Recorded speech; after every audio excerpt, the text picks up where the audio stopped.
A poche ore dal vertice sull'autonomia, il governo giallo-verde traballa sotto i colpi e i contraccolpi della politica nazionale ed europea fra i quasi ex alleati. Il vice premier Matteo Salvini ha già annunciato che non parteciperà al summit sull'autonomia e la tensione è altissima.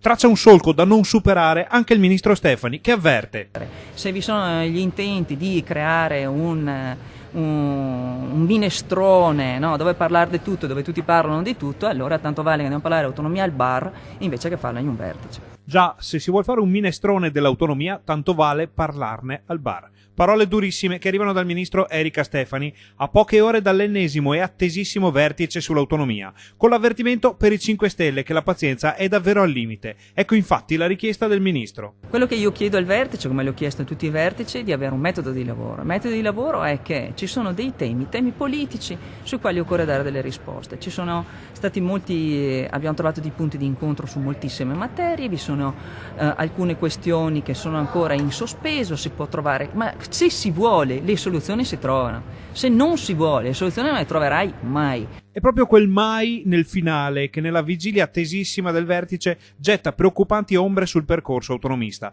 dove a ogni piè sospinto si rinnovano le sabbie mobili pentastellate. L'ultima novità di una lunga serie di puntualizzazioni e frenate riguarda le polemiche sull'impianto finanziario mosse dagli alleati di governo della Lega. Adesso c'è questa polemica sull'impianto finanziario, ma se vogliamo andare a creare istituti che non esistono, a creare o cercare di stravolgere quello che è un impianto che si è cercato di costruire, io sono disponibile a tutte le trattative, a tutti i confronti, purché sia chiaro l'obiettivo a cui si vuole giungere. E mentre il vice premier Luigi Di Maio parla di tempi del buonsenso e differenze fra trattamenti economici per gli insegnanti, Stefani invita l'alleato a ripassare per bene il tema autonomista. Il rapporto fra lo Stato e le regioni è un rapporto fondamentale nella nostra Costituzione, nel nostro assetto istituzionale, e le autonomie sono veramente una grandissima opportunità. Importante è capire il concetto di autonomia. Io chiedo agli colleghi di governo che capiscano prima che cosa significa autonomia, perché se vogliamo parlare di decentramento amministrativo parliamo della Bassanini, vogliamo parlare di autonomia è un altro tema.